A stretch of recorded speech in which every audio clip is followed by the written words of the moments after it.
Hello guys, কেমন আছেন সবাই? আল্লাহর রহমতে আমি ভালো আছি আপনাদের দোয়ায়। আজকে ছুটির দিনে আমি লাউ রান্না করব ডিম দিয়ে। আমার পরিবারকে আজকে সহযোগিতা করব রান্নার সহযোগিতা। দেখতে পাচ্ছেন আমি লাউ নিয়ে করতে বসেছি। প্রিয় বন্ধুরা, লাউটা অনেক সুন্দর, মজার লাউ, বিশাল বড় লম্বা লাউ দেখতে পাচ্ছেন। তো আমি কেটে নিলাম লাউগুলো, আস্তে আস্তে করে কেটে নিলাম। এবার লাউগুলো কাটা শেষ, ধোয়ার পালা। পরিষ্কার পরিচ্ছন্ন করে লাউগুলো আমি ধুয়ে নিব। ধুয়ে নিয়ে তারপরে দেখতে পাচ্ছেন এর মধ্যে আমার ছেলেটাও ডিস্টার্ব করছে আমাকে। তারপর লাউ ধোয়া হয়ে গেছে, এখন ডিমগুলো সিদ্ধ করে নেব। প্রিয় বন্ধুরা, ডিমগুলো সিদ্ধ হয়ে গেছে প্রায় শেষের দিকে। ডিমগুলো সিদ্ধ হওয়ার পরে নামিয়ে নেব। তো প্রিয় বন্ধুরা, এবার ডিম সিলার পালা। দেখতে পাচ্ছেন প্রিয় বন্ধুরা, আমি ডিমগুলো এবার সিলে নেব। আমি ছুটির দিনে বাসায় বসে এ ধরনের সহযোগিতা করি। প্রিয় বন্ধুরা, আপনারাও আপনাদের ওয়াইফকে সহযোগিতা করবেন, পাশে থাকবেন, তাহলে বেশি বেশি ভালোবাসা পাবেন। তো এবার আমি রান্না চুলো বসাই দিলাম কড়াই। তারপর ডিমগুলো ছেড়ে দিলাম তেলের উপরে। দেখতে পাচ্ছেন ডিমগুলো ভেজে নিলাম।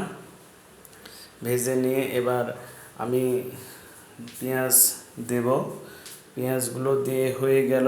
এখন আমি পেঁয়াজ আস্তে আস্তে করে নেড়ে নেব সুন্দর করে। তেল পেঁয়াজ নেড়ে নেওয়ার পরে আমি আরও মশলাগুলো রয়েছে সেগুলো আমি একটি একটি করে দেব। আমি রসুন বাটা দিয়ে দিলাম, রসুন।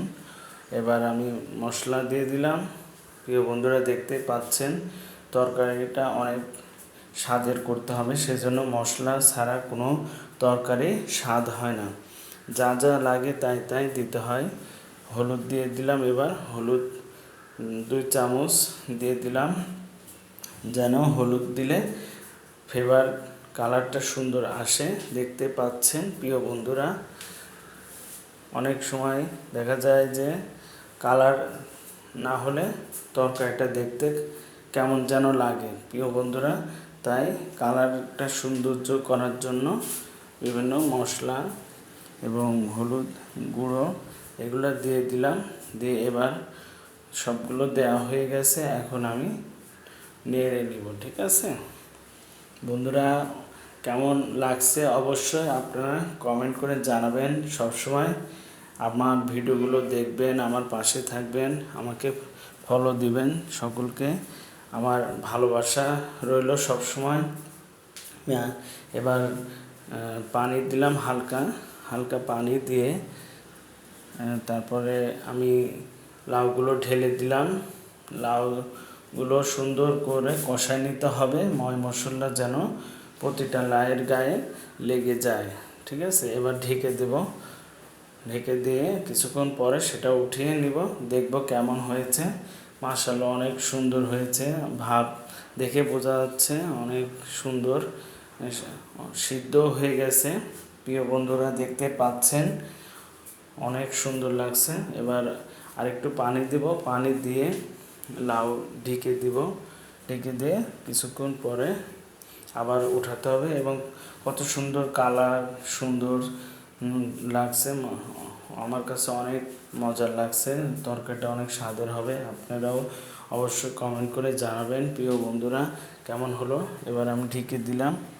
ঢেকে দেওয়ার পরে তো যাই হোক বন্ধুরা, গল্পে গল্পে আমার রান্নাটাও শেষের দিকে হয়ে গেল বন্ধুরা। এবার আমি ডিমগুলো তরকারির মধ্যে দিয়ে দিব।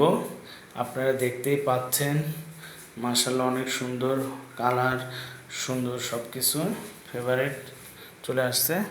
তো সকলকে জানায় আমার আন্তরিক প্রীতি ও ভালোবাসা।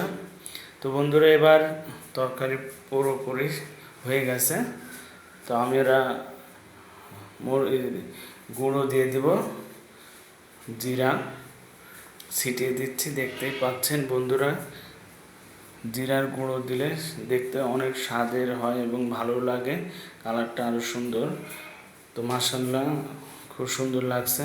অসংখ্য ধন্যবাদ।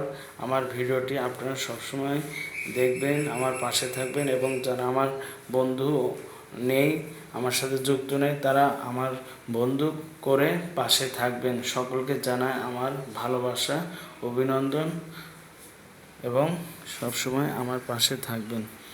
ভালো